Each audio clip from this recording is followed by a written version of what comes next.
is a poem that comes out of reading a wonderful book by May Sarton called Journal of a Solitude. Oh, good, you know it. Great, okay.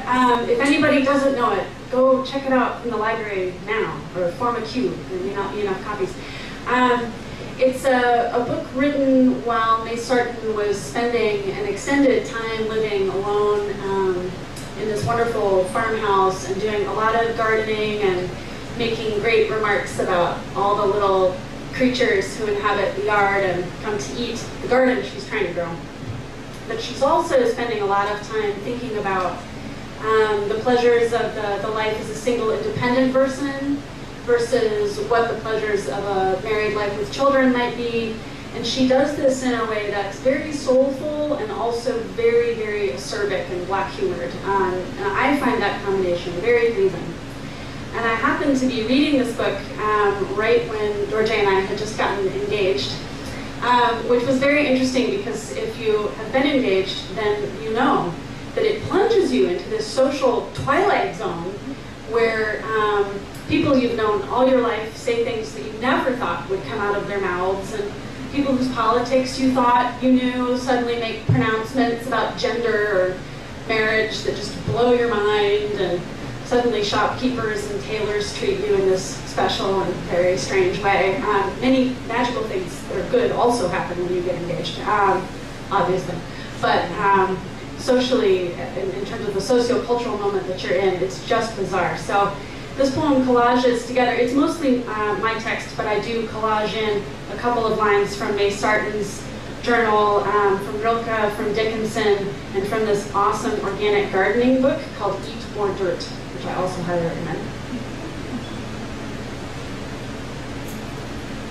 So this is called, it's kind of an attempt to do, this is new, I don't know how this works. I don't think I've read this before. It tries to sort of make that collage of voices that come crashing down on you, so it's pretty chaotic, and we'll see what happens. The Hornet year, an engagement with doubts and animals. Dew has a point, so does a voice.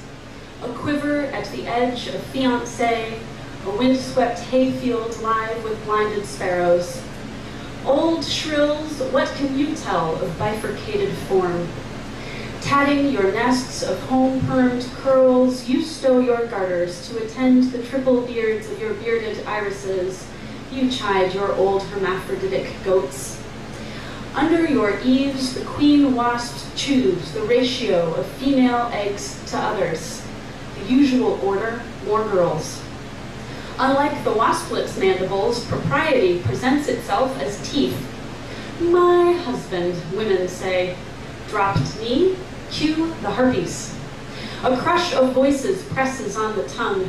Seamstresses, you bodice stitchers, give it up, disclose. What rolls the neck, rises up the throat? Who trills, my fiancé? The swallow I admire as one admires a pretty dress on someone else, but a bumper crop of ravens is my craving. So how might I pluck out my craven want to do well at parties, given this people-pleasing bit to perform? How I aspire to be sullen and cool while I am the symbol of all desire. The sheep eat snow greedily as if it were caviar. I fear I am the sort of woman who leaves a mink to look after her ducks as the hard-bound hymnal resonates with the baritone one elbow down.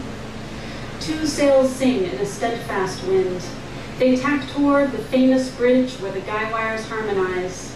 Tailors, good sirs, what can you mutter of water, wine, and knees? Ahem, you hum your trouserous song. I open the pantry on an infinite store of girls stripped and flung into chambers. The apparition of that enormous, probably pregnant woodchuck is no help at all. To hunker requires shoulders, to squint a sidelong prize. Through what orifice does respectability enter? Voices sworn, drill the bride. What steps forth in holiday clothing out of the great darkness?